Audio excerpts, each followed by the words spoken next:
You watch them celebrate every win, mourn every loss, their emotions carried by a current you never feel pulled into, and you wonder why you've always felt quietly untouched. You sit in the corner of a conversation, nodding at the right moments, laughing in the right places, but your mind feels somewhere else, observing rather than reacting. You are present, but only partially, like a shadow moving alongside the bright, fast, moving energy of everyone else. You notice the way their voices rise and fall, the small tremor in hands when they relive a goal or a mistake.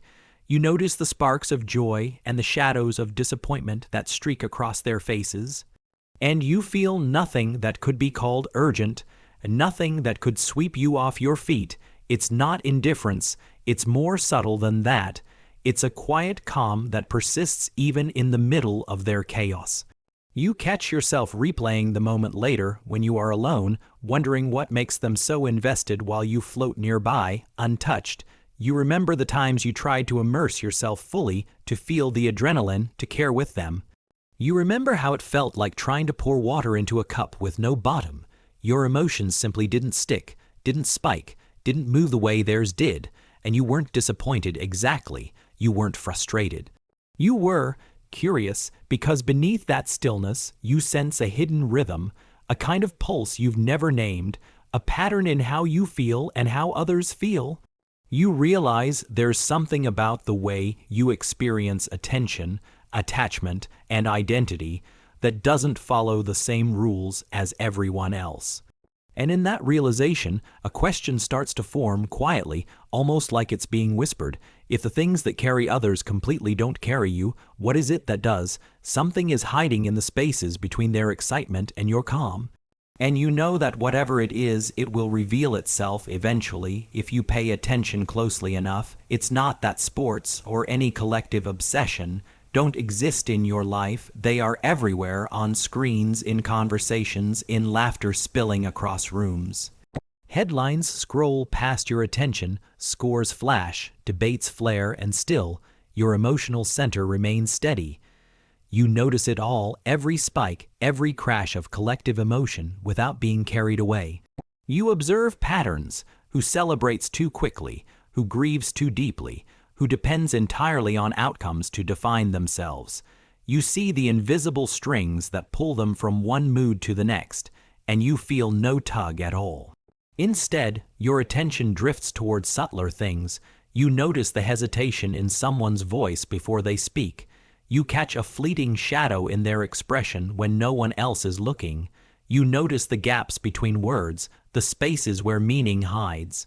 You realize you've always paid attention to the inner rhythms people carry, not the external ones everyone else chases, and there's a strange richness to this.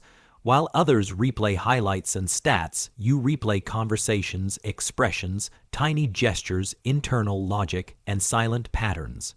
You are an observer of emotional life, not a participant in the spectacle. It's not detachment, it's calibration. You feel fully, but differently. The highs and lows that sweep through a crowd do not define you.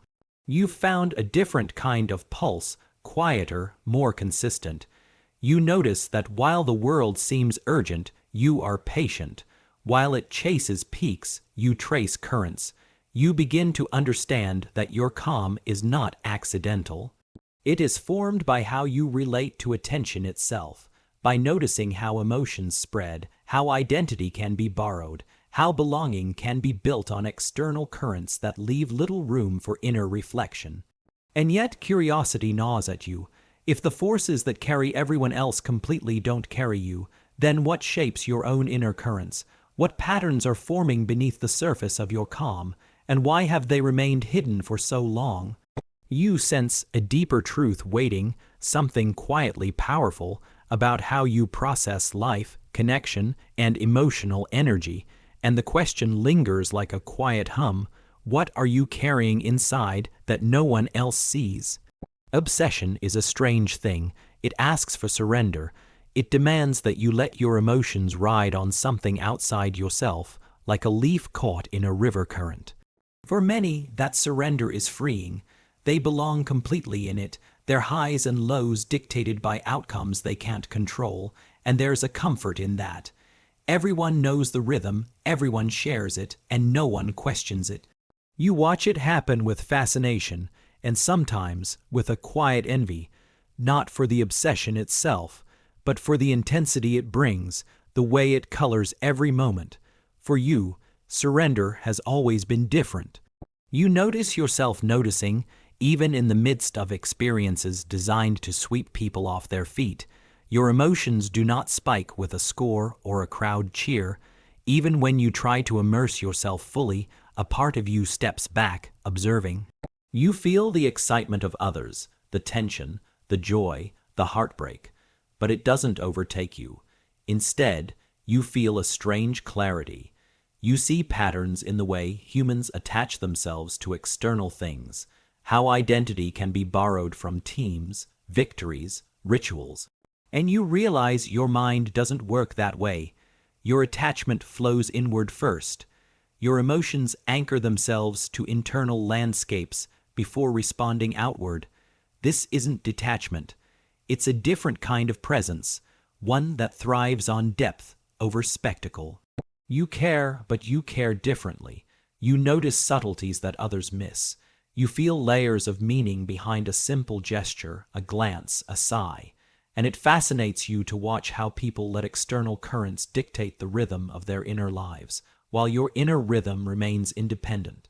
There is also a quiet strength in this. While others are carried, you are steady. While they crash emotionally, you remain grounded, and you start to see that your calm isn't absence, it's awareness. It allows you to move through the world fully without being swept away and yet remain deeply attuned to the patterns of others. You begin to suspect that your difference isn't accidental, it's a sign of something deeper, something that shapes who you are and how you experience life. Looking back, you realize this pattern has always been part of you. Even as a child, when everyone rushed toward the excitement of a game, a show, a social trend, you lingered at the edges. You tried, sometimes, to join, to understand why it mattered so much. But your attention was drawn elsewhere, not to the outcome, but to the nuances, the subtle signals, the unspoken emotions that surrounded it. You noticed the fear behind bravado, the tension beneath celebration, the small moments people overlooked. That habit of observing quietly became second nature. You see now that observation is more than a preference. It is a survival skill, a form of emotional intelligence honed before you could even name it. You learned to watch the world and feel its rhythms without dissolving into them. You learned to hold yourself steady when chaos surged around you, to notice the movements of others without being dictated by them. Even early attempts to surrender to collective excitement revealed your mind's natural inclination toward autonomy. You did not resist for principle, you simply could not allow your inner rhythm to be entirely controlled by something external. There's a strange beauty in that. While others may find identity in scores, victories, or crowd energy, you found it in observation, understanding, and subtle pattern recognition. You discovered that meaning lies not only in peaks of emotion, but in the spaces between the quiet moments, the hidden gestures, the unspoken threads connecting people. And slowly, you began to see that your attention had value, not because it was flashy or visible, but because it was deliberate. And yet, this pattern brought its own questions. Why did your mind naturally resist these shared obsessions? Why did others merge themselves so completely with external forces while you remained intact? You sense there is a deeper logic here, a kind of psychological architecture within you that explains not just your distance from games, sports, or collective excitement, but your approach to life itself. That logic waits just beneath the surface, ready to reveal itself if you are willing to look closely. Belonging is not something you reject. You feel it just like everyone else. You notice it in the way people lean toward shared excitement, in the way they align their emotions to one another, in the invisible threads that tie a crowd together. And you want belonging too, but the way you approach it is different. You don't surrender your identity to external currents. You don't let scores or victories dictate who you are. Your belonging comes quietly, internally. It is a connection forged not by aligning to loud emotion, but by understanding, observing, and carefully choosing where to place your attention. This difference is subtle but powerful. While others are carried by highs and lows, you cultivate steadiness. You can walk into a room alive with enthusiasm and remain grounded. You notice the energy, you appreciate it, but you don't merge with it. You give yourself fully but selectively. That attentiveness is a kind of belonging on your terms. It is not loud or obvious, but it is real. You find yourself drawn to depth rather than spectacle, to reflection rather than reaction. Conversations that linger, thoughts that spiral slowly, emotions that don't need a trigger to exist. They are what shape your internal world, and there's strength in that, even if others don't see it. You are capable of intense empathy, subtle observation, and profound understanding precisely because your emotional energy is never wasted on the extremes of collective obsession. You have space to notice what others miss. You have time to feel what is often invisible, and this careful stewardship of your own attention allows you to move through life with clarity, even in the midst of chaos. Yet, a quiet question lingers: if you experience belonging differently, what does that say about your sense of self? How did you develop a rhythm of attention that resists external pressures while still connecting deeply with the world? As you sit with this question, you begin to sense that your calm in the storm is not an accident. It is a reflection of the way your mind has learned to balance observation, emotion, and presence. And understanding this balance may be the key to finally seeing yourself fully. You notice now that your calm isn't accidental, it was formed early. Even as a child, when excitement surged around you, when peers were swept into moments of collective joy or despair, you stayed anchored. Not out of fear, not out of disinterest, but because you learned to observe before immersing, to feel without being overtaken. There were small, almost invisible lessons, noticing how emotions rise and fall, recognizing that some feelings are borrowed, and realizing that the intensity around you didn't always need to touch you. This early self-containment became instinctual. You didn't think of it as a strategy, it simply felt natural. You watched the highs and lows, sometimes attempting to join, but often stepping back, quietly absorbing patterns. And in those observations, you discovered something profound. Your internal world could remain whole even as the world around you surged unpredictably. You began to notice how others depended on external events to regulate emotion, and how differently your system worked. You didn't need the highs, your center was already grounded. That grounding allowed you to experience life in layers. You could feel joy without frenzy, disappointment without collapse, curiosity without urgency. You began to realize that the world's obsession with spectacle and peak emotion could be fascinating, even inspiring, but it was never required for your own fulfillment. And this insight extended beyond sports, beyond trends, beyond any single external influence. It applied to relationships, career, friendships, and personal growth. And still, there is a quiet tension. Observing without merging is not always easy. There is a subtle loneliness in being the calm in the storm, the one who notices the currents without being carried by them. You sometimes wonder what it would be like to feel swept away, to experience shared highs and lows as completely as others do. But even in that wonder, you recognize a deeper truth. Your independence, your emotional autonomy, is a form of quiet power. It protects you, shapes you, and allows you to move through life on your own terms, with depth and clarity few can achieve. The more you observe, the more you notice the hidden architecture of emotion. Everyone around you follows visible signals, cheers, groans, exclamations, expressions of victory or defeat. They are predictable in their patterns, reliant on external validation, on scores, on applause. and you watch it unfold with fascination, curiosity, and quiet understanding. You are not detached, you are tuned differently. You have access to a kind of awareness few notice because it is subtle, internal, and almost invisible.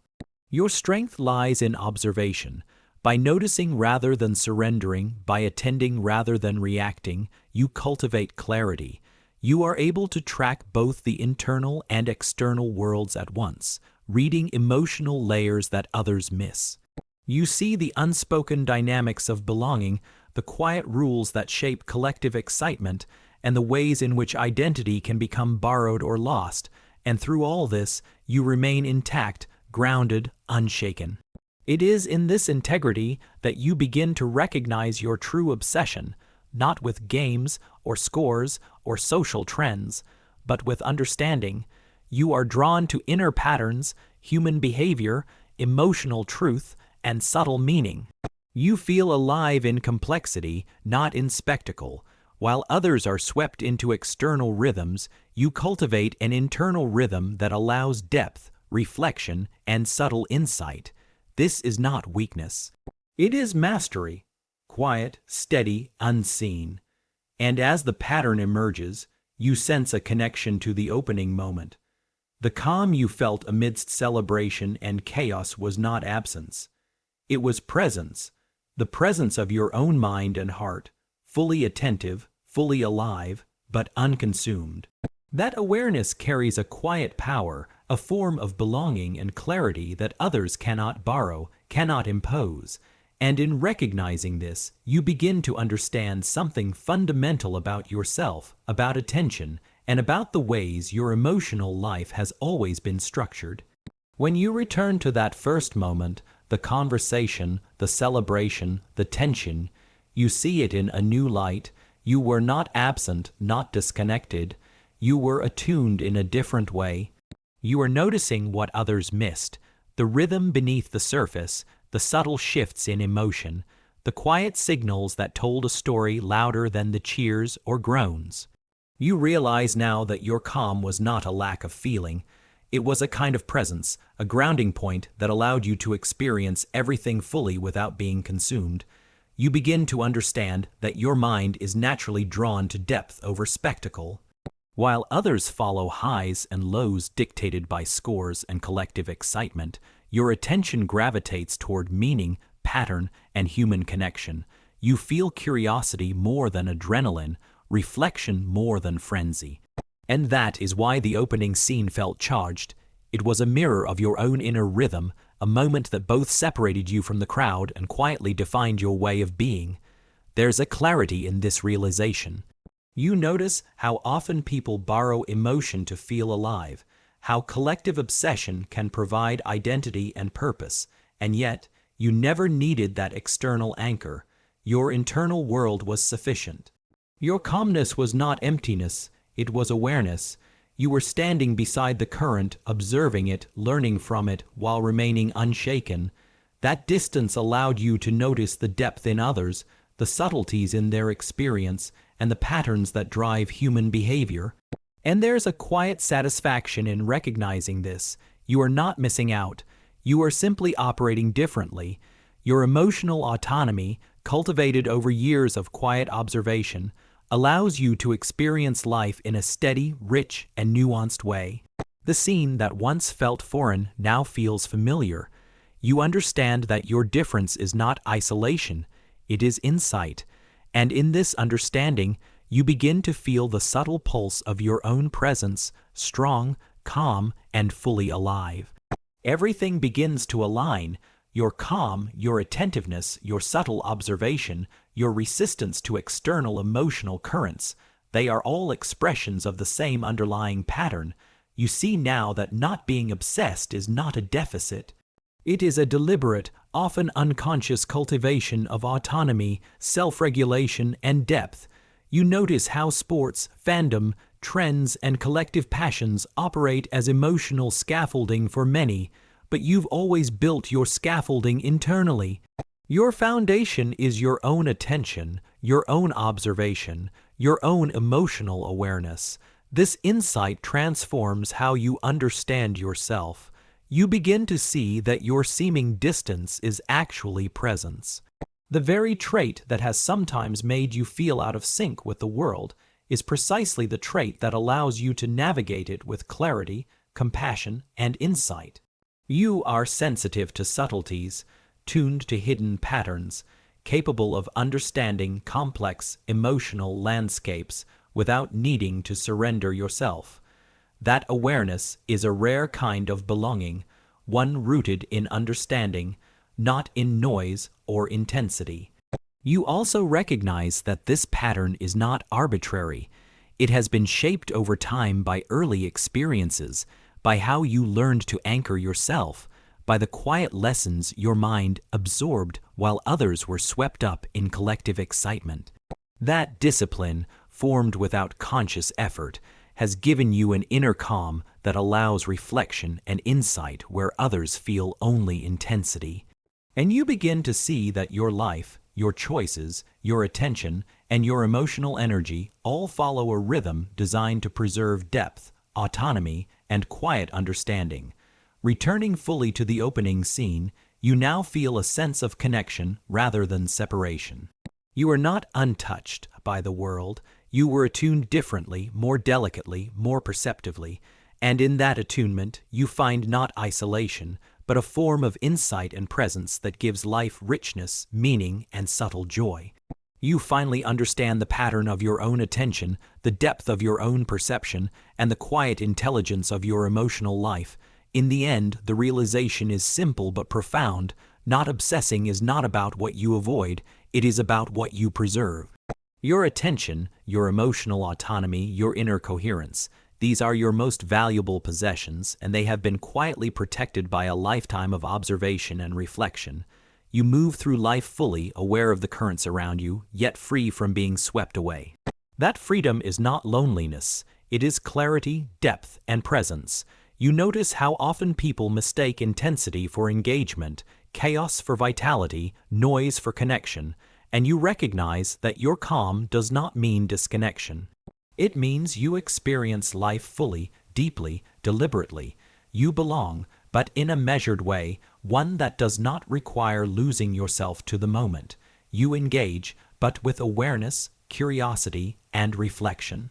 You feel, but you are not carried. You notice, but you do not disappear. There is a quiet joy in this understanding. You can watch others celebrate, mourn, or obsess, and feel empathy, connection, and insight without surrendering your own rhythm. You can immerse in conversation, in reflection, in subtle emotion, and remain grounded. You can appreciate intensity without needing to mimic it. And this realization does not require fanfare. It arrives gently, quietly, with the certainty of truth. The opening scene no longer feels foreign. The calm you once felt beside the storm is now a lens for understanding your life. You see yourself clearly, observant, grounded, deeply aware, and quietly powerful. You understand attention, emotion, and belonging in a way that others rarely do. And as the world continues to whirl around you, you remain present, steady, and fully alive, aware that depth, clarity, and subtle joy have always been your companions, even when no one else could see them. And in that quiet, reflective understanding, there is nothing more to prove, only the lingering, gentle satisfaction of knowing yourself completely.